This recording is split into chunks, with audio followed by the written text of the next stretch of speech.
Deputados derrubam veto ao projeto que reduz despesas da Assembleia com incentivo à aposentadoria de mais de 200 servidores efetivos. CCJ aprova projeto que torna obrigatória a divulgação da cirurgia de reconstrução de mamas nas unidades de atendimento do Estado. Projeto que dispõe sobre distribuição de análogos de insulina a diabéticos recebe parecer favorável da Comissão de Finanças. E ainda as discussões do segundo seminário catarinense sobre o uso da fosfoetanolamina sintética para o tratamento de pacientes com câncer. Agora, no Notícias da Semana.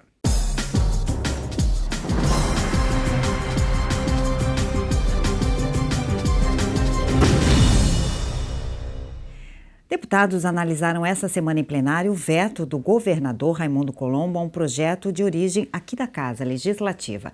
A intenção da matéria é enxugar a estrutura e a folha de pagamento do parlamento. Pois é, Cláudia, isso porque a medida deve incentivar a aposentadoria de mais de 200 servidores concursados. Quem conta é a repórter Maria Helena Salles. Um acordo de líderes antecipou a decisão em plenário. Com 35 votos a favor e uma abstenção, os deputados derrubaram o veto do governador Raimundo Colombo ao projeto de lei complementar de autoria da mesa, que autoriza o pagamento parcelado das licenças-prêmio atrasadas aos servidores efetivos da Assembleia. A cada 5 anos, o servidor tem direito a 3 meses de licença.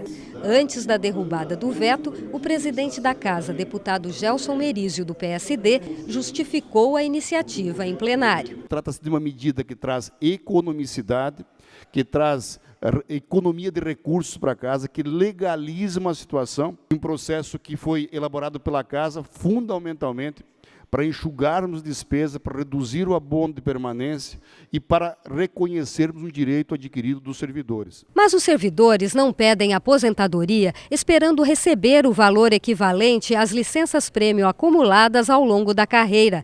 É que até agora eles tinham que tirar a licença porque a lei não permitia o pagamento em dinheiro, um benefício que já é concedido por outros poderes, mas que na Assembleia estava vetado. Enquanto esses servidores não se aposentam, a Assembleia não consegue reduzir a folha de pagamento e ainda é obrigada a pagar abono de permanência de 11% sobre o salário deles.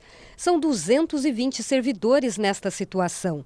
Foi para agilizar a aposentadoria desse pessoal e economizar recursos que os deputados derrubaram o veto do governador ao projeto que acaba de virar lei. A partir de agora, os servidores já poderão se aposentar com a garantia de receber as licenças a que têm direito, mas de forma parcelada. Nós temos um passivo que nos outros poderes já foi pago, alguns de uma forma única. Nós aqui alongamos isso em vários anos, vamos pagar um salário por ano, de forma que tenhamos absoluta serenidade e redução de recursos, de despesas, permitindo que isto ocorra. É algo para economizar, para enxugar e reconhecer uma dívida existente, tornando clara, transparente e realizada. Não adianta ter um passivo, que a cada ação judicial tem uma decisão, que se paga de uma vez só, causando desconforto e desequilíbrio nas nossas contas e nossas finanças. Os 100 milhões que nós sobramos no ano passado foram fruto de medidas como essa, de enxugamento, de austeridade, que permitiram o resultado. E esta medida de hoje consuma isso. No ano que vem teremos de novo um grande resultado em função das economias que serão feitas a partir da redução de cargos e da redução de serviços que estamos propondo. Esse não foi o único veto derrubado pelos deputados. 2 trechos do novo plano de carreira do magistério que haviam sido rejeitados pelo governador foram mantidos pelos parlamentares. Foram 2 mensagens de veto derrubadas pelos parlamentares. Ambas foram encaminhadas pelo governo do estado e vetavam emendas que haviam sido acrescentadas ao projeto de lei complementar número 50, que instituiu no final do ano passado o novo plano de carreira do Magistério Público Estadual. Uma delas, de autoria do deputado Marcos Vieira, do PSDB, vai garantir reajuste para cerca de 1.250 assistentes educacionais do estado. O governo do estado, quando enviou para esta casa o projeto de lei do quadro do magistério, no quesito assistente de educação, quando houve a transformação da gratificação em gratificação nominalmente identificável, não previu o reajustamento dessa gratificação futuramente. A minha emenda foi no sentido de concordar com a transformação da gratificação em gratificação nominalmente identificada, mas também dando ainda a condição de receber o reajuste quando todo o restante do quadro do magistério assim receber aumento. A outra emenda mantida foi defendida pelo relator do projeto, o deputado Valdir Cobalcini. Conforme o artigo, servidores da Secretaria de Educação, em exercício na sede ou nas gerências regionais, poderão optar pela lotação definitiva nesses locais de trabalho. Isso restabelece, então, uma garantia que foi concedida a esses servidores e que, posteriormente, então, lhes foi retirada. Agora, com a derrubada do veto, esses servidores que não passam muito de 2 centenas, eles terão a sua situação funcional regularizada e passam a estar nas mesmas condições de quando houve a decisão da Secretaria de Educação de colocá-los à disposição, tirá-los de sala de aula e colocarem à disposição das Secretarias de Desenvolvimento Regional. Antes da votação das mensagens de veto, os deputados entraram em contato com o secretário da Educação, que avalizou a derrubada. Com isso, os textos serão mantidos, garantindo aos servidores os benefícios. O líder do governo no parlamento, José Ney Ascari, falou sobre o encaminhamento. O governo entende que a competência para iniciar propositura dessa natureza é do Executivo por conta da regulamentação. Tudo aquilo que diz respeito aos servidores públicos do nosso Estado precisa da iniciativa do governo. Por conta deste vício de iniciativa que o governo então fez estes vetos, mas os acordos celebrados durante a tramitação das propostas aqui na Assembleia acabaram por determinar a derrubada desses vetos, o que também é compreensível. Falando em magistério, professores da rede estadual de ensino lotaram as galerias do plenário esta semana para acompanhar o pronunciamento do secretário estadual da Educação, Eduardo Deschamps. O titular da pasta veio ao parlamento para falar dos investimentos do governo no setor e da política salarial para os servidores da área. As galerias do parlamento ficaram lotadas, com a presença de dezenas de professores da rede pública estadual. Eles vieram acompanhar os esclarecimentos do secretário de Estado da Educação, Eduardo Deschamps, sobre o plano de carreira da categoria. A convocação foi feita pela deputada Luciane Carminati, do PT, vice-presidente da Comissão de Educação, e aprovada pelos demais parlamentares. O projeto, instituindo o novo plano de carreira do Magistério Público Estadual, foi aprovado no final do ano passado, depois de tramitar em regime de urgência. Foram 26 votos a favor e 12 contrários. Entre os pontos mais polêmicos estavam a incorporação ao salário dos 25% da regência de classe e também a definição dos reajustes salariais da categoria até 2018. No plenário, Deschamps fez uma explanação inicial. Afirmou que as receitas aplicadas em educação aumentaram 82% de 2009 para cá e que os gastos com pagamento da folha de ativos dobraram de tamanho. Segundo o secretário, o salário dos professores efetivos aumentou, em média, de R$ 3.000 para R$ 6.000. A deputada Luciane Carminati questionou o secretário sobre o aumento real dos vencimentos e argumentou que os reajustes não cobrem as perdas inflacionárias da categoria. Nós temos os salários dos profissionais da educação praticamente o mesmo há 3 anos. Isso significa perda real, perda de poder aquisitivo, prejuízo inclusive para o desenvolvimento econômico dos nossos municípios, uma vez que esse recurso, essa renda é aplicada no município.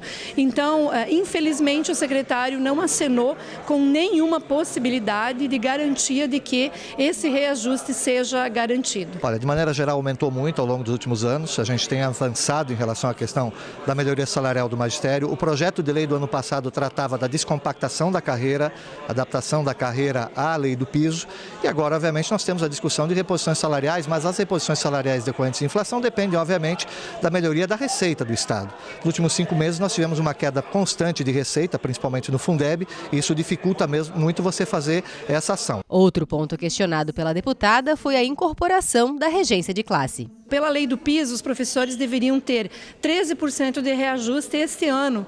E, na verdade, o governo entende que, como foi incorporado à regência, esse recurso já foi concedido. Então, na verdade, nós temos aqui uma maquiagem de números, mas os profissionais da educação continuam perdendo remuneração. O que nós fizemos foi, a partir da regência de classe incorporada, poder dar aumentos salariais, fazer a descompactação da carreira para aqueles profissionais com mais experiência, com maior titulação, que tinham um ganho bem menos do que os profissionais com nível médio no período anterior a essa mudança da lei. A aplicação de no mínimo 25% da receita estadual em educação, que é uma obrigação constitucional, também foi tema de debate. Nós temos tido, desde 2005, em torno de 22%, 23% dos recursos para manutenção e desenvolvimento do ensino. Isso, no total, na soma total, nós temos uma perda considerável do percentual de 25% que não é aplicado em educação. Há um entendimento do governo de que a gente tenha feito uma aplicação na educação, contando com os inativos já superior ou próximo a 30%. Inativo também é aplicação em educação. Na questão da manutenção e desenvolvimento do ensino, há uma projeção do governo para que a gente gradativamente possa retirar o percentual que hoje é pagamento de inativos dentro desses 25%. Carminati também falou sobre os mais de 13 mil professores que tiveram dias descontados do salário. Eles faltaram ao trabalho no ano passado para participar de assembleias sindicais. Deschamps afirmou que o Executivo vai encaminhar ao Legislativo um projeto de lei para abonar as faltas e fazer os pagamentos dos dias devidos. E veja a seguir as discussões sobre o projeto que cria a política de cultura viva em Santa Catarina. Sai daí o Notícias da Semana, volta em instantes.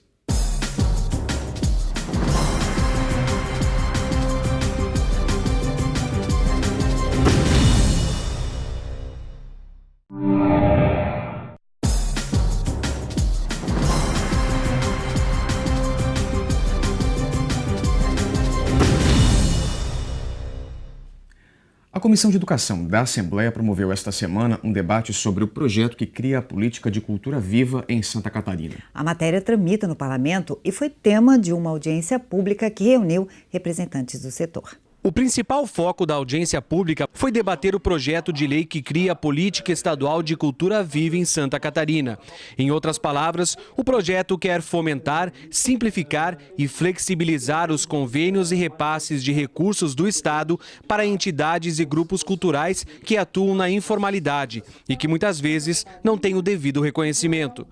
Eu considero um momento muito importante para o Estado de Santa Catarina, porque ele vai tornar possível a legalização de uma ação que ela vem tendo êxito em todo o estado de Santa Catarina e já é uma política pública de Estado. Entre os objetivos do PL está a consolidação da participação social nas políticas culturais e o estímulo às iniciativas culturais já existentes, com apoio financeiro e simbólico do Estado e dos municípios. A iniciativa nasceu em 2014 por meio de uma proposta da então deputada do PCdoB, Ângela Albino, e do deputado estadual do PT, Padre Pedro Baldiceira. Foi ele quem propôs a audiência para a Comissão de Educação, Cultura e Desporto do Parlamento. A viabilização de recursos, principalmente para os pontos de cultura e, ao mesmo tempo, também para aqueles e aquelas que produzem cultura, fazem cultura, mas que não são reconhecidos pela sociedade, né? São excluídos da sociedade. E nós queremos fazer com que eles façam parte deste processo todo, né? E aquilo que eles produzem possa ser socializado com toda a sociedade catarinense, brasileira e mundial. Além da Assembleia Legislativa, o debate reuniu diversos representantes do setor cultural, do Ministério da Cultura e da Câmara de Vereadores de Florianópolis. A audiência aconteceu durante a programação do TEIA Catarina, um evento destinado à qualificação continuada de gestores e integrantes dos pontos de cultura do Estado. Outra discussão que mobiliza os deputados é a legalização do comércio de um dos produtos mais tradicionais da Serra Catarinense. A matéria que estabelece regras para a produção e venda do chamado queijo serrano passou esta semana pela Comissão de Agricultura da Assembleia. Há mais de 2 séculos, muitas famílias da Serra Catarinense produzem um queijo especial, feito a partir do leite cru, integral e recém-ordenhado. Produzido manualmente, o resultado final é um produto de consistência firme, com cor e sabor próprios. A iguaria é conhecida como queijo serrano. Apesar de ser um produto tradicional, a comercialização do queijo serrano não é permitida. Os mais de 2.000 produtores que existem atualmente no estado só podem produzir esse laticínio para consumo próprio. Isso porque a maneira como ele é produzido, a partir do leite cru, não é permitida pela legislação. Para legalizar a produção e comercialização do queijo serrano no estado, o deputado Gabriel Ribeiro, do PSD, apresentou um projeto de lei que está tramitando no parlamento. A proposta estabelece uma série de regras para a produção, buscando garantir a qualidade do produto. Entre as determinações para o processo estão que o leite utilizado deve ser proveniente de rebanho sadio, com testes oficiais de zoonoses com resultados negativos, que as condições de higiene devem seguir as recomendações do órgão de controle sanitário, que a produção deve ser iniciada em até 120 minutos após o início da ordenha, que o leite utilizado não poderá ser pasteurizado e que a cura deverá ser realizada em temperatura ambiente, sobre prateleira de madeira de araucária aplainada sem pintura. A matéria acaba de passar pela Comissão de Agricultura, última a analisar o projeto antes de a matéria ir a plenário. O autor da proposta destacou a importância da aprovação. Um produto que tem 250 anos de história no nosso estado, um produto que passou de geração para geração a sua forma de produção e nos dias de hoje representa a fonte de renda para mais de 2.000 famílias em todo o estado de Santa Catarina, não só na Serra. Nós estamos hoje dando um grande passo para poder trazer para dentro da legalidade a produção e a comercialização do queijo serrano, o que vai dar mais consistência a esses pequenos produtores rurais e vai fortalecer cada vez mais o agronegócio em Santa Catarina, além de nós estarmos valorizando um produto que é um patrimônio histórico e cultural em nosso estado. Já na Comissão de Constituição e Justiça, os deputados aprovaram projetos ligados à saúde. Entre eles, o que torna obrigatória a divulgação da cirurgia de reconstrução de mamas nas unidades de atendimento do estado. Mulheres que tiveram câncer de mama têm direito à reconstrução do seio pelo SUS, mas nem todas têm acesso à informação e muitas acabam não fazendo a cirurgia por falta de conhecimento. Por este motivo, a Comissão de Constituição e Justiça aprovou o projeto de lei que torna obrigatória a divulgação da cirurgia de reconstrução nas unidades de saúde. Esta divulgação deve ser feita através de cartazes fixados em clínicas e hospitais. Infelizmente, muitas das mulheres que passam por essa terrível enfermidade acabam não tendo conhecimento desse direito. Então, nós entendemos ser importante essa divulgação para que mais mulheres tenham conhecimento dessa obrigatoriedade do SUS, então custear essa cirurgia plástica reconstrutiva.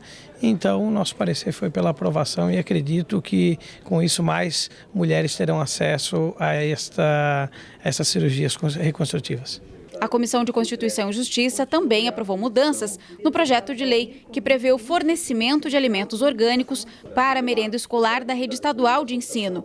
O novo texto determina que o alimento vegetal da merenda das escolas catarinenses deve ser composto de pelo menos 20% de alimentos orgânicos. É fundamental que a gente comece desde a infância, desde a escolaridade, os alunos identificando o que é um alimento orgânico, o que é um alimento saudável, para que ele também aprenda a conviver, a selecionar, a escolher melhor esse alimento e também compreender que hoje um dos temas mais modernos, eu diria, dos países desenvolvidos é consumir alimentos orgânicos. Outra matéria deliberada pelos deputados foi a que determina que empresas prestadoras de serviços ofereçam as mesmas promoções de clientes novos para os antigos. As empresas que não cumprirem a lei estarão sujeitas a multa de R$ 2.000. A semana que passou também foi de deliberações na Comissão de Finanças e Tributação, que aprovou o projeto de lei que dispõe sobre a distribuição gratuita de análogos de insulina. A matéria beneficia diabéticos dos tipos 1 e 2, que são difíceis de controlar com o uso das insulinas convencionais. Por portadores de diabetes dos tipos 1 e 2 precisam de análogos de insulina, ou seja, um preparado especial da substância fabricado com técnicas sofisticadas e de preço elevado. A Comissão de Finanças aprovou o projeto de lei que dispõe sobre a distribuição gratuita de insulina aos portadores de diabetes que estejam inseridos em programas de educação para diabéticos.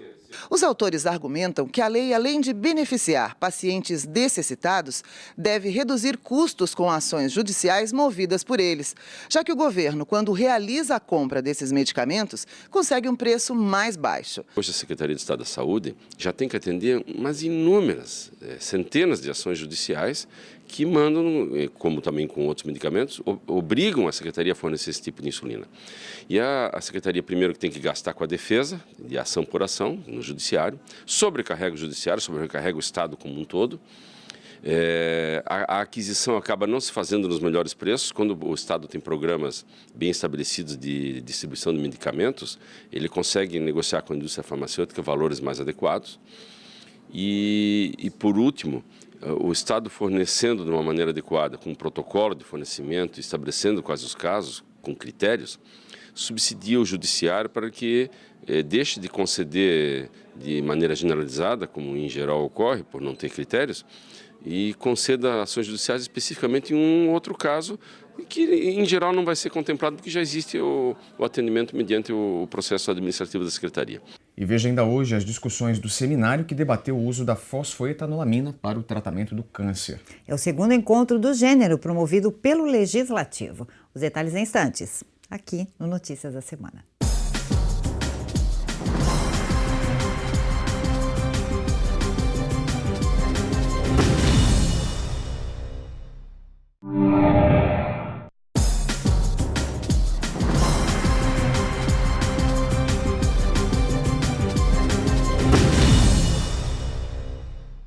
As comissões de Finanças e Tributação e também do Orçamento Estadual encerraram esta semana o ciclo de debates do Orçamento Regionalizado. A última audiência foi na Regional da Grande Florianópolis. Pois é, Cláudia, e representantes dos 13 municípios da região se reuniram em São José para definir as ações consideradas prioritárias. Veja na reportagem de Maria Helena Salles. A audiência foi realizada no auditório de um centro empresarial de São José. O deputado Marcos Vieira, do PSDB, abriu o debate. O parlamentar é presidente da Comissão de Finanças e Tributação, que organiza as audiências públicas em conjunto com a Coordenadoria do Orçamento Estadual Regionalizado. Participaram representantes da comunidade e de diversos órgãos e instituições públicas. Esta foi a última de um total de 36 audiências públicas. O orçamento regionalizado começou no dia 23 de junho em Joinville e termina agora com a audiência da Grande Florianópolis, depois de percorrer diferentes municípios de todas as regiões do estado, sempre com o objetivo de definir as 3 ações prioritárias para cada região e que serão incluídas no orçamento estadual do ano que vem. A comunidade decidiu priorizar a pavimentação da SC 281 no trecho entre São Pedro de Alcântara e Angelina, a reabilitação e o aumento da capacidade da SC 407 no trecho entre Biguaçu e Antônio Carlos e a pavimentação da Avenida das Universidades, ligando São José a Palhoça. Os participantes da reunião ligados à assistência social reclamaram. Só é possível selecionar ações que estejam entre as 12 elencadas no Plano Plurianual para o período de 2016 a 2019, elaborado na audiência do ano passado. E no PPA não havia nenhuma ação para esta área. Por isso, eles trocaram a 12ª ação prevista no PPA, contando com uma possível reforma do plano no final do ano, que o governo do estado poderá enviar à Assembleia Legislativa para aprovação. A comunidade deixou a ampliação da rede de distribuição elétrica de lado para acrescentar o aumento do auxílio financeiro aos municípios para a assistência social. O padre José Manuel dos Santos foi um dos participantes que mais insistiram nesta necessidade. Ele é diretor-presidente da Orionópolis Catarinense, uma obra social sediada em São José que conta com uma pequena ajuda governamental para se manter. A gente pensa em todas as outras coisas, em estradas, isso, aquilo, menos com aqueles que sofrem a miséria na sociedade, principalmente na Grande Florianópolis. existe uma demanda muito grande de pessoas idosas jogadas no lixo, lixo entre parênteses, e crianças abandonadas por aí afora. É preciso que os municípios tomem consciência que uma entidade como a Aureonópolis, por exemplo, casa lá de Zuma, vivem de miséria, porque nós não cobramos de ninguém, é tudo gratuito. E o per capita, ou seja, o convênio, só cobre 20% do federal, o estadual e o municipal. O resto, os diretores das entidades têm que se desdobrar 24 horas. O deputado Marcos Vieira encerrou os trabalhos do ano com uma avaliação positiva do orçamento regionalizado, que, de acordo com ele, contou com uma participação média de 100 pessoas por reunião. O saldo foi altamente positivo, foi bom. Queremos crer que o ano que vem haverá de melhorar, tendo em vista que o senhor presidente deverá colocar em votação no plenário o projeto de lei complementar que torna essas ações impositivas. Então, no meu entendimento, nessa avaliação, em pouco mais de 30 dias, nós tiramos aí um proveito muito grande dessas audiências públicas. Já no âmbito da Comissão de Saúde, deputados e sociedade civil voltaram a discutir o uso da fosfoetanolamina sintética para o tratamento de pacientes com câncer. Foi durante o segundo seminário promovido em Santa Catarina para discutir a aplicação da substância. A fosfoetanolamina sintética já é usada por pacientes que conquistaram esse direito na justiça, mas a eficácia da substância ainda não foi comprovada. Os criadores da pílula, pesquisadores do Instituto de Química da Universidade de São Paulo, defendem os efeitos do remédio. Dr. Gilberto Chierici falou aos participantes que é preciso mudar e diminuir as dificuldades para que os pacientes tenham acesso à pílula. Fosfoetanolamina, qualquer um abrindo um livro de química sabe o que é. Então isso incomoda, porque isso é público, ela é de vocês. Ela não tem possibilidade de ser explorada, a não ser pelos picaretas que estão ensacando farinha. Se não for por picareta, não tem como. Este é o segundo seminário sobre fosfoetanolamina sintética promovido pela Comissão de Saúde da Assembleia Legislativa. A pílula do câncer é pesquisada há mais de 20 anos e há diversos pacientes que apresentaram melhora ao usar a substância. Hilário é um deles, diagnosticado com câncer no intestino. Em 2011, passou a usar a pílula no ano passado e até agora tem tido bons resultados. O tumor diminuiu e estagnou. A fosfo é uma nova vida, né? Porque enquanto que na quimioterapia eu ficava uma semana sem querer sair da cama. Na semana seguinte, quando queria melhorar, já tinha que fazer uma nova quimioterapia. A fosfo não, ao contrário, só te dá ânimo. Claro que eu não posso recomendar isso a todos os pacientes. Cada um tem que seguir o seu pensamento. O meu foi opção minha, tá? Eu não sei como é que responde em cada pessoa. Para isso é até mesmo importante os estudos, né? Desde o início nós estamos pedindo os testes clínicos e estamos muito felizes que finalmente eles iniciaram em São Paulo. Temos a promessa do governador para também realizar aqui no CEPOM. Até agora temos dificuldades com a direção do CEPOM que não quer fazer. No entanto, nós estamos esperançosos que isso venha acontecer, porque agora já iniciaram em São Paulo. E nossa posição da MUC em relação à fosfoetanolamina, nós entendemos que todo paciente tem o direito de tentar.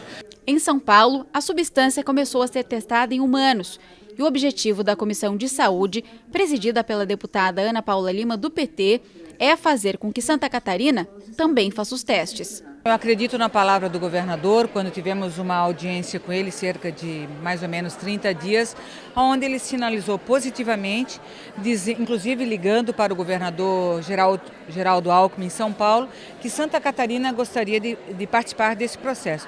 Essas tratativas que estamos fazendo com a Secretaria de Estado da Saúde e também com o CEPOM, mas eu acho que vai precisar da mão firme, do posicionamento político do governador do Estado, para que Santa Catarina também comece com pesquisas em seres humanos. A edição de hoje termina com uma dica para quem curte arte. É uma nova exposição que acontece em Florianópolis. É pra gente que curte bastante, você muito mais, né? São 14 aquarelas que celebram a figura feminina em diversas manifestações de desejos, perdas e transfigurações. A repórter Deluana Bus foi conferir. Nas telas, uma celebração da figura feminina. Mulheres que desejam, mulheres que sofrem, mulheres empoderadas, mulheres em metamorfose.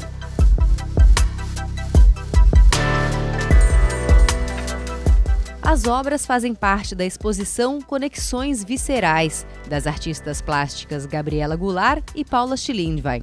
Paula é pós-graduada em Arte e Educação e apaixonada pela figura humana, em especial por retratos femininos. Gabriela, autodidata, descobriu o amor pela arte na juventude. Hoje, traz para suas obras o tom político da militância feminina. Ambas moram na capital catarinense. Se conheceram no ano passado, na Feira de Artes de Florianópolis. A identificação imediata fez surgir a ideia da exposição conjunta. Queriam usar a arte para falar sobre a força das mulheres. Eu acho que a experiência de cada uma de nós, enquanto mulher, enquanto mãe, filha, todas as vivências e todas as lutas que as mulheres, não só na atualidade, mas sempre passaram, a gente quer mostrar um pouquinho disso e que as pessoas vejam não só a nossa vivência ali, mas também se espelhem e se encontrem nas nossas telas. A representação da vontade da mulher de ser livre e de poder fazer o que ela quiser na vida dela, né? Então, eu acho que esse momento que a gente está vivendo de urgência, de se falar do assunto, dos temas voltados à mulher, o feminismo, as questões todas de gênero, elas chegaram de encontro com o meu trabalho, né? Dentro das minhas vivências, eu acabei externando isso e esse assunto veio à tona agora e é super importante pela urgência que a gente tem de tratar isso, né? Nas telas, tanto Paula quanto Gabriela usaram a delicadeza da aquarela. Elas trabalharam separadamente, mas os quadros revelam uma aproximação de pensamentos, de sentimentos. Até as raízes estão presentes nas pinturas de ambas. As raízes, elas simbolizam para mim a força das mulheres, da minha família e outras mulheres que eu tanto admiro, que ajudam a me construir, né? Construir quem eu sou. E também as raízes vêm um pouco do negócio de arrancar, de transmutar, que quando tu arranca alguma coisa, tem esse negócio de dor, né? Então, acho que é isso que as raízes me trazem. No meu caso, as raízes representam a minha família, as mulheres da minha família, minha avó, minha mãe, as minhas tias, as amigas, todas as pessoas que me trouxeram algo na minha vivência. Então, as raízes, ao mesmo tempo, me prendem em algumas situações, em outras elas me libertam, elas me fortalecem. A exposição Conexões Viscerais fica aberta até o dia 3 de agosto no Bar e Café Tralharia, no centro de Florianópolis. A visitação é gratuita.